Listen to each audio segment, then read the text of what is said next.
Shanghai, and this city is so crazy because it's silent. Every car here is electric. So you just come outside and you'll dead hear nothing. And it's not like New York where people are beeping everywhere. It's literally straight electric cars. Everybody is riding something electric. Look, I want one of these back home. Imagine I have my little scooter, my little electric joint. I just out. Get that. Everything is electric. Imagine that. That's what the future's gonna look like probably. Everybody coming on here, no noise. Everything is electric. Hey y'all, let's talk cars. So if you're looking to buy a car or you want to buy a car but you don't know which car you should get, I'm about to give you 4 cars that are reliable and it gives you a little luxury feel. Now, if you're scrolling and you see this video and you have any one of these cars, please drop the mileage your car now has and please drop some information. You feel what I'm saying? So the next person know to either get this car or to not get this car. Let's get into it. Number 1, we're going to go with Toyota. Toyota is very reliable. I still see some 1995s Toyotas on the street today. Hello? If you had to go Toyota, I would go Toyota Camry, or for SUV, I would go Toyota RAV4. Those vehicles, you will get your bang for your buck, and you will put some miles on them cars, and you will have it for years to come. Hello? Go Toyota every time. Reliability is top tier. Number 2, Honda. Honda is another good one. You're going to get your reliability, and you are going to get good mileage on these vehicles. And even if you buy them used, they still hold its value, period. If you go Honda Accord, or go Honda Civic. Hello? The next one, I'm going to say Lexus. Lexus has Toyota reliability, but the luxury is top tier. So you're going to get Toyota reliability, and you're going to get the luxury side of it. So it's the best of both worlds. If you have to go Lexus, I would recommend you're going to either go LS or ES. Hello? Last but not least, I'm going to say definitely go Mazda. For the Mazda, you're going to go Mazda 3 or Mazda CX-5. So yeah, I just gave y'all 4 vehicles, and I gave y'all different models. You know what I mean? So, but yeah, I hope this helps. Definitely do your research. Look at different cars. Look at the different models, the different trim levels, and then just do what works for you.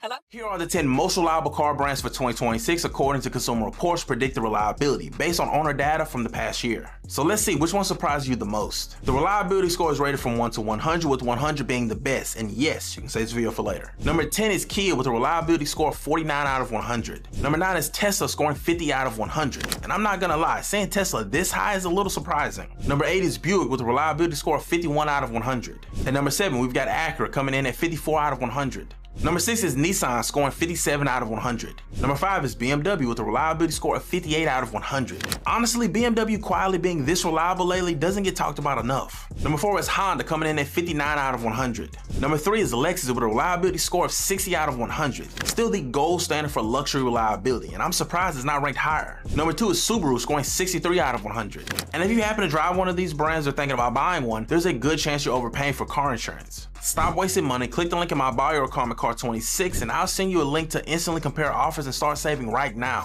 That brings us to the most reliable car brand of 2026. The number 1 spot goes to Toyota with a reliability score of 66 out of 100. And follow me for more videos like this. It is my non-sports video for a while, right? For a while. So apparently, this was known about 2 months ago that Chrysler was not going to get a profit sharing check. Now, I believe the other two got the profit sharing checks or whatever. Now they're saying that the lack of the EV car selling is why they didn't get a profit sharing check. But also, I think most people don't understand economics, right? So when you start talking about, well, what's people's problem with illegal immigrants? Just for an example, what's their problem with illegal immigrants? Check out the current Detroit news playlist, right? And the problem with illegal immigrants, what people don't understand is it takes away from the economy. And one thing that Donald Trump, and I'm going to I'm gonna debunk some things in this video about what they're saying about the big 3, right? I'm about the profit share. So, I won't be long, but hey, work with me. So the thing about, and I'm kind of give you an small economic lesson, right? I'm not a master at this, but just know a smidgen. So when you have illegal immigrants, right? Let's take the trucking industry for a minute. A lot of truckers are getting out of the industry. It's not because of shit like Waymo trucks. It's not a such thing, but they are working in over in China, I believe. They have automatic, self-driving semi trucks, right? You got Waymo hiring. They're hiring. If you look on Indeed, they're hiring for a lot of different things. That's the car that drives itself. Okay.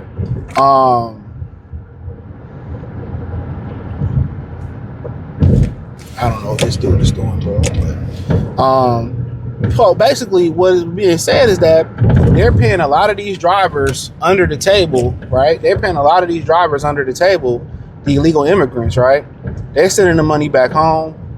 They're not paying taxes on the money. And this is just on the small scale, right? I'm going to, at the end, I'll try to remember to talk about on another scale that you may notice, but you didn't notice it, right? And yeah, they do those type of things. And that messes up the economy. They're paying out. They're not paying taxes. Therefore, it doesn't go back in your community. They don't spend most of the money into your community, right? They take the money or into your economy and send the money back to their economy tax-free. Save up enough money, go back home, live like kings. And if it run low or the business don't jump over there, guess what they do? They come back. They come back and do it again. So that messes up your economy because they're extracting money under the table. They're undercutting jobs, right? Therefore, now I don't have to pay a competitive rate or I don't have to hire you dudes. If you don't take this job and take this money, a lot of truck drivers don't even get money. They don't even get overtime.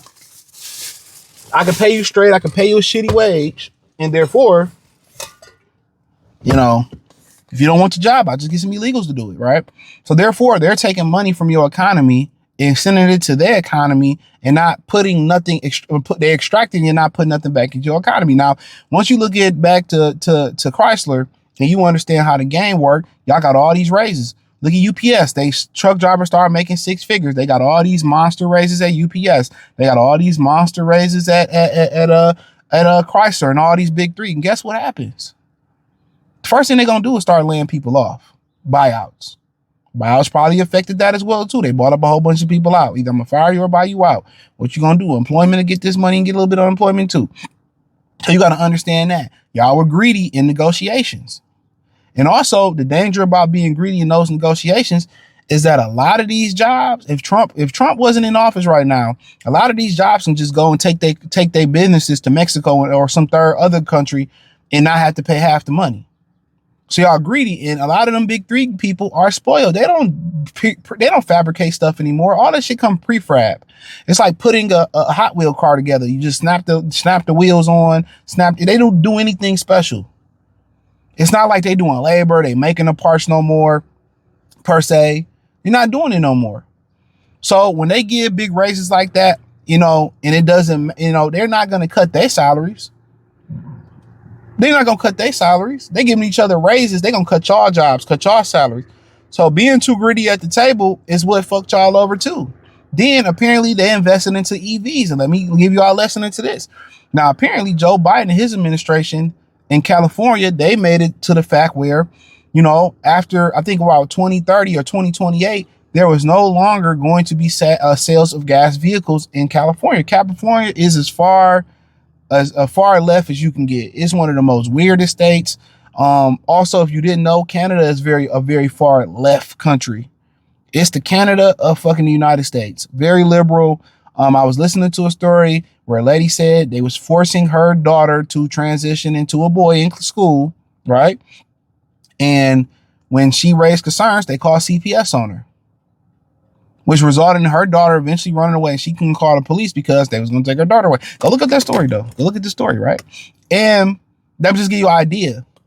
It was to a point where they was incentivized. Trump stopped this part. I don't know if he stopped the California thing, but he incentivized people with I think a $7,500 rebate to get EVs. Therefore, if you turn in your car and you still have $5,000 of negative equity, guess what? The rebate can give you up to $7,500 on the rebate. That's going to incentivize you. Oh, that'll eat that negative equity and give me $2,000 off my next car. That was the incentive. I believe it stopped last October. So that rebate is gone. So the thing is, they want to do what China did, or China and Japan doing, or China in particular is doing. So China couldn't compete with America in gas cars. So they jumped to EV cars. And if you go and look that up in China, it is very quiet. It is very quiet. The EV cars is very quiet, and they've already jumped the EV market. So therefore, America, now they're late to the game trying to do the EV market. So now these EV cars are not selling because, when you get an electric car, you got to usually take it to their mechanics. And then when you take it to their mechanics, you got to wait. They may not have a loaner car. So that's what they're saying it was. And people saying, well, it was Trump's tariffs. It was it wasn't Trump's tariffs. There wasn't no tariffs.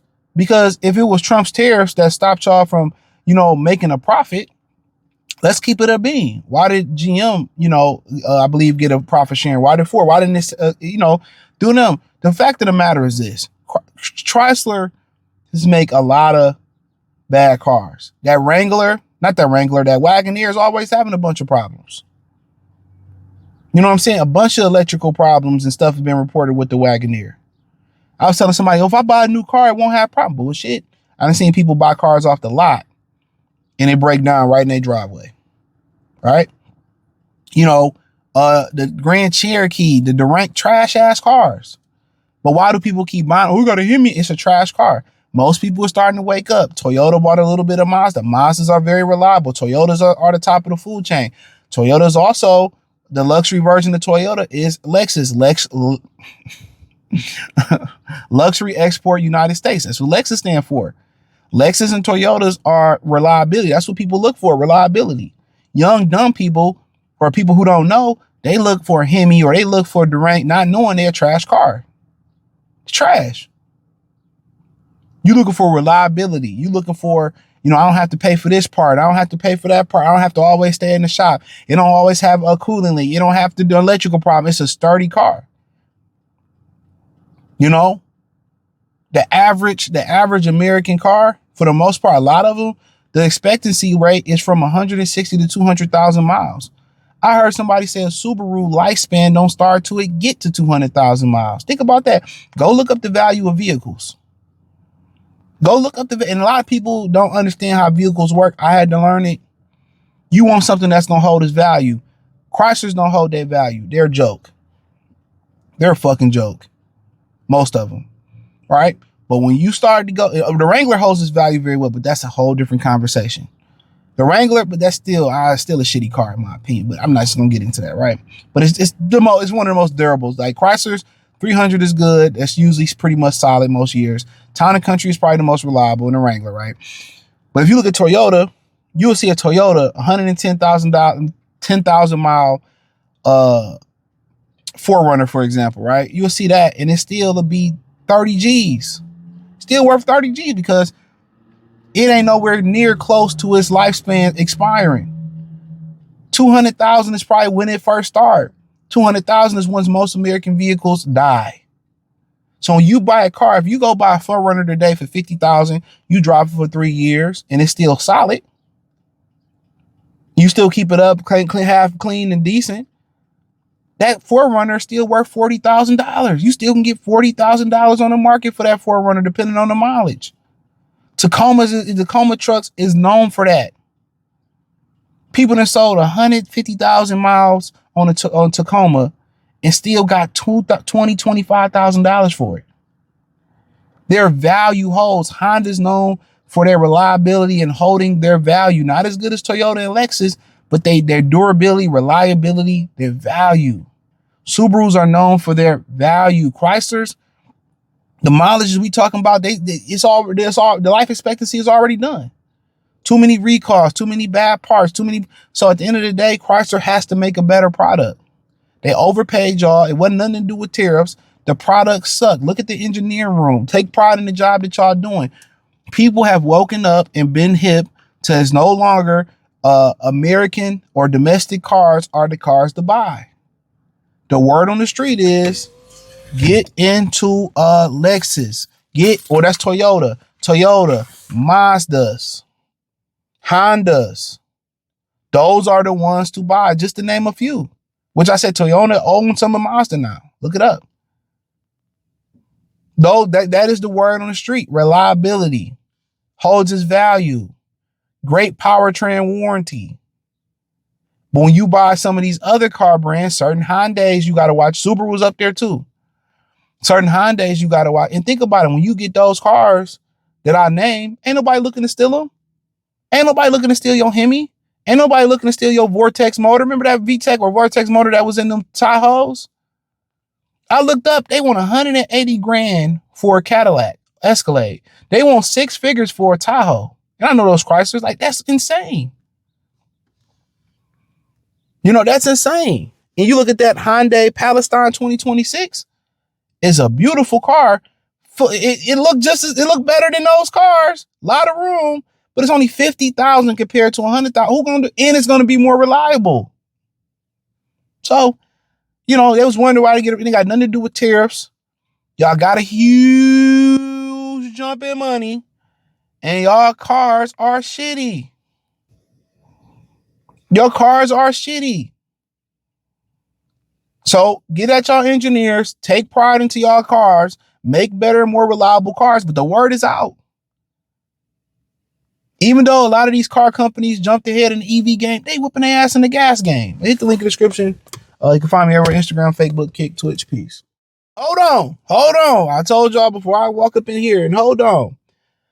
I told y'all I was going to pay to give y'all something that y'all didn't notice about how these illegals get down, these foreigners get down. They come over here and they open grocery stores, gas station businesses. They open them. Okay. They open them. And then, you know, you'll see them open for 3 years or 4 years, and then they shut down for 6 months or whatever, a couple months. And then they magically open back up or something like that, or they act like they're doing construction. That's a loophole where a lot of them avoid paying taxes. So they come over here, they get a grocery store. A lot of the Middle Eastern people do this, and you know, it'd be tax-free. And then when the tax-free period is up, they'll move another family member over here, and they'll put the grocery store in their name. They'll change the name or refab it, act like they're doing construction. And that's how they avoid paying taxes and bring their people over here. The whole time, the owner of the grocery store, they have a WIC card, EBT, getting welfare cash assistance. This is how they're circumventing or getting around the economy. This is what Trump is trying to stop, for it being free commerce, where a lot of people is taking advantage of the system. They're extracting, but not replenishing. And that's why the economy is so much. So when you start talking about illegal immigrants, it's deeper than, oh, it's bad land, or this was stolen land. Cool. We understand that, but it's killing your economy.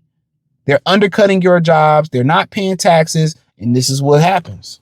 Here are the 10 least reliable car brands for 2026 according to Consumer Reports' predicted reliability based on owner data from the past year. So let's see which one surprised you the most. Reliability scores range from 1 to 100, with 100 being the best, and yes, you can save this video for later. Number 10 is Chevrolet with a reliability score of 42 out of 100. Number 9 is Cadillac, scoring 41 out of 100. Number 8 is Mercedes-Benz, also coming in at 41 out of 100. It's crazy that Mercedes is going down in reliability, but BMW is trending up. At number 7, we've got Lincoln with a reliability score of 40 out of 100.